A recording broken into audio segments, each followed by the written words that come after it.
Have you ever imagined that simply carrying a Bible could land you in prison, or even cost you your life?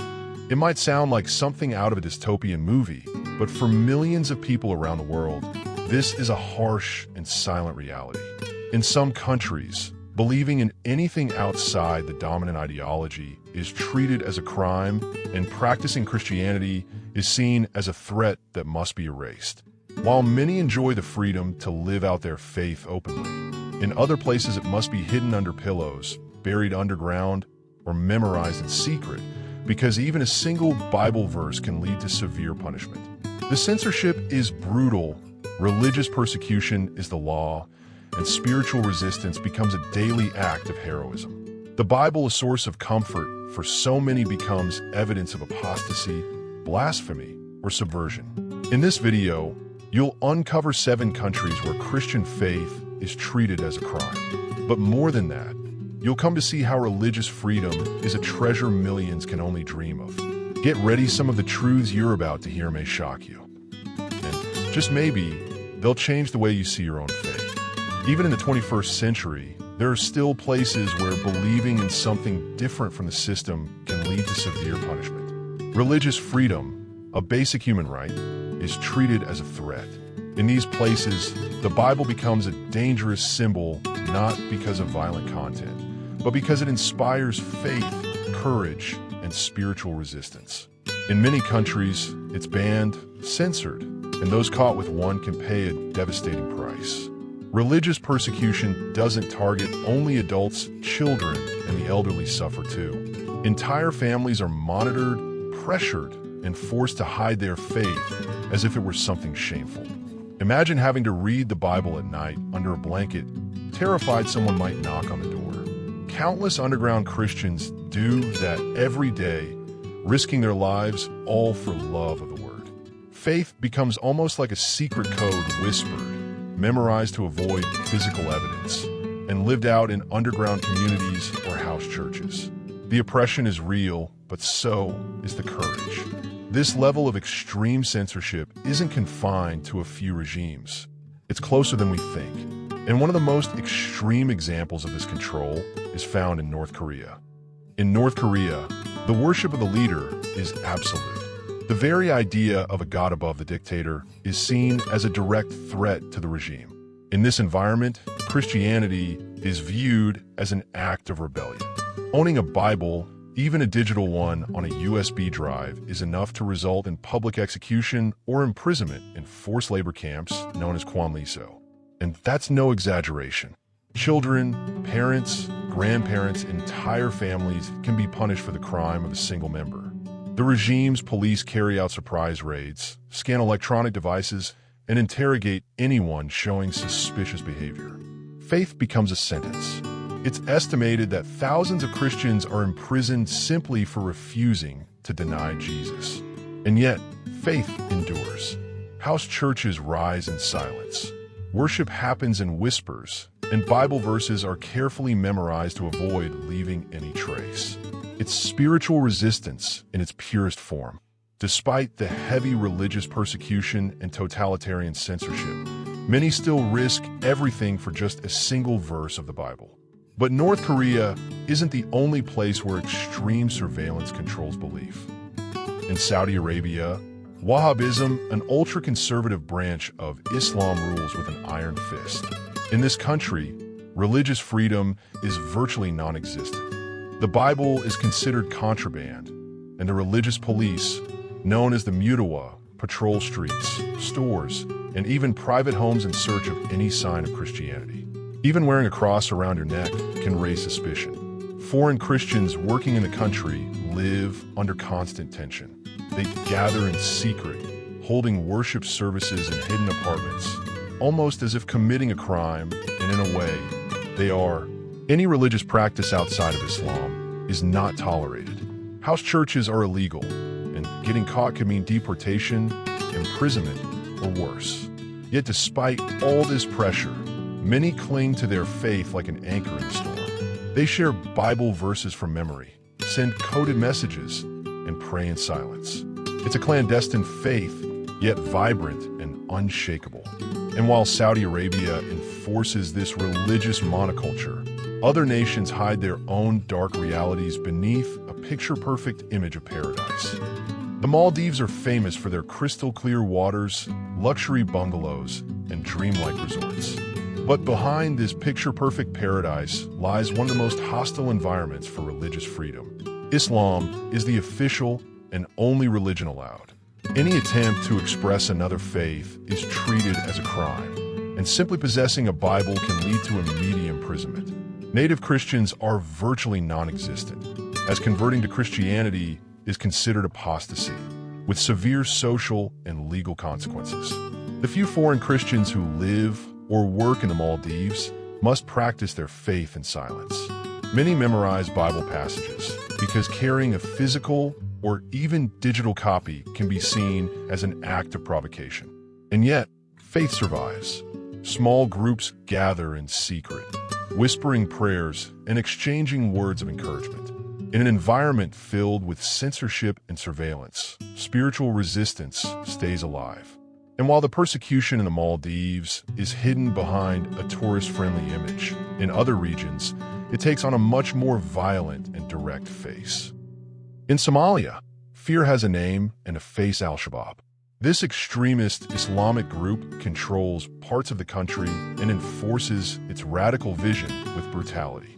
Christianity is treated as betrayal, and anyone suspected of following the faith can be executed without trial. The Bible is seen as the enemy, and being caught with one is practically a death sentence. Because of this, Somali Christians live like ghosts. They can't trust anyone, not even neighbors or family members. Many hide in tunnels, caves, or remote areas, praying in silence, far from the eyes of extremist informants. Faith is carried with a tight heart, and every day survived is a victory. Even a simple prayer must be done strategically, and still, faith endures. There are stories of people who evangelize almost invisibly using metaphors, stories, and even drawings to teach about Christ. It's a form of Christianity without churches, choirs, or freedom, but with a strength that defies terror. And while Somalia remains under the grip of Al-Shabaab, Afghanistan has once again fallen under Taliban control, and things there are no better. Since the Taliban regained power in 2021, Afghanistan has plunged back into a regime of extreme religious control. To them, leaving Islam and converting to Christianity is considered apostasy, and under their laws, that means death. In this climate, the Bible becomes a dangerous weapon. Even a single verse saved on a phone can cost someone their life. Afghan Christians live constantly on the run. Many leave everything behind just to survive homes, families, even their identities. Churches don't exist. Faith is practiced in whispers and suspicious glances. One small mistake, one wrong word can be fatal. And this isn't symbolic persecution. We're talking about public executions, arbitrary arrests, and real torture. Still, some stay. Men and women who choose faith, fully aware of the risk. They form secret networks, send encrypted messages, and continue to share the gospel. It's underground faith in its purest form. And while the Taliban uses laws to silence Christianity, Pakistan does something similar, only with a more subtle disguise: the infamous blasphemy laws. In Pakistan, Christianity is officially allowed, but in practice, the reality is very different. The so-called blasphemy laws are a ticking time bomb. A false accusation or simple misunderstanding is enough to get a Christian arrested or even lynched. In certain contexts, even a Bible can be seen as an offense to the dominant religion. And when that happens, life turns into a nightmare. One of the most well-known cases is that of Asia Bibi, a Christian mother who spent years on death row after being accused of insulting the Prophet Muhammad, something she always denied. It all started over a shared cup of water. Stories like hers reveal how religious persecution can hide behind legal systems, and how censorship of faith can be just as dangerous as open extremism. Even so, Christian communities in Pakistan continue to gather, often in house churches or discreet locations. There's a quiet strength that drives these believers, a kind of spiritual resistance that challenges fear and injustice. And if faith in Pakistan is a legal trap, in Iran, it becomes a battle for survival between apparent tolerance and harsh repression. Iran likes to present itself as a country that allows religious freedom for minorities. But in reality, this so-called tolerance comes with a strict rule book and severe punishment. Christianity is technically allowed, but only if you were born into one of the officially recognized minority groups. Converting is a different story. It's considered apostasy and can lead to imprisonment or even death. House churches are prime targets for repression. The government views them as centers of Western influence and subversion. Pastors are arrested, interrogated, and forced to confess to crimes they never committed. Many are tortured, others exiled, and yet they persist because something stronger than fear calls them faith. And they answer that call with remarkable courage. Despite constant censorship and surveillance by the secret police, Iranian Christians do not give up. Worship takes place in homes, through video calls, or even in the desert. Many memorize scripture, share verses orally, and live their faith with more intensity than ever. And perhaps the question that remains is, what are we doing with the freedom we have? After everything we've seen, it's impossible not to reflect. While in so many parts of the world faith leads to censorship, religious persecution, and even public execution, many of us live with total freedom, yet often forget its value. Owning a Bible, attending church openly, or praying in public is a privilege that, elsewhere, could cost someone their life. Jesus said in Luke 12:48, "To whom much is given, much will be required." And that verse hits differently when you understand what's truly at stake. If we have religious freedom, let's use it with purpose. Let's not waste what others can only dream of.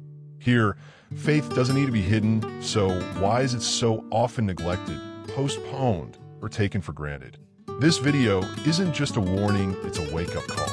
A gentle push, but a firm one. Use your faith boldly. Treasure every verse you read, every prayer said in peace, every chance to share hope. Because in places where even a single verse is a crime, faith still lives on, and if they don't give up, why should we? Throughout this video, we've explored realities that, for many, are unimaginable, yet they're the daily experience of thousands of Christians around the world. We began by talking about the suppression of faith and religious freedom, where simply possessing a forbidden Bible can lead to imprisonment, torture, or even public execution. As distant as it may seem, this reality demands our attention. In North Korea, we saw a totalitarian regime where any expression of faith is considered subversive. A place where ideological police hunt down entire families, sending innocent people to forced labor camps simply for believing in something greater than the supreme leader.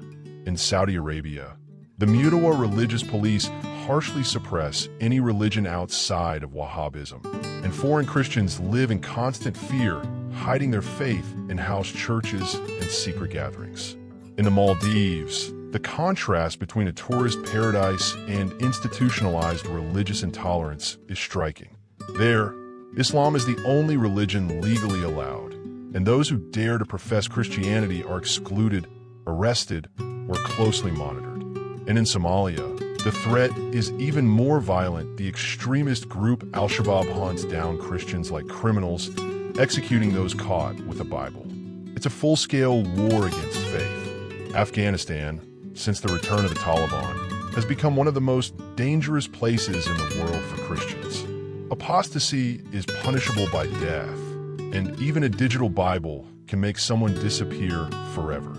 In Pakistan, although Christianity is technically legal, the blasphemy laws are weaponized to oppress. One false accusation can destroy a life, as in the case of Asia Bibi, persecuted for years over a simple act. And in Iran, where there's an illusion of tolerance, harsh repression strikes those who choose to follow Christ. Conversions are seen as betrayal, and leaders of house churches face imprisonment, psychological torture, and even exile. Faith there is like a flame hidden from the wind, constantly under threat, but refusing to be extinguished despite all the censorship and surveillance.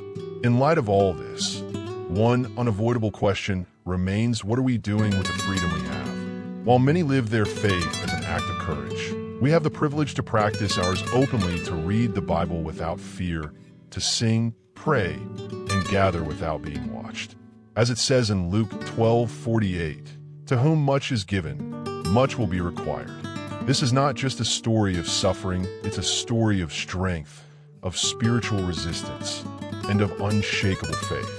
Let it inspire us to live with more purpose, more boldness, and more gratitude.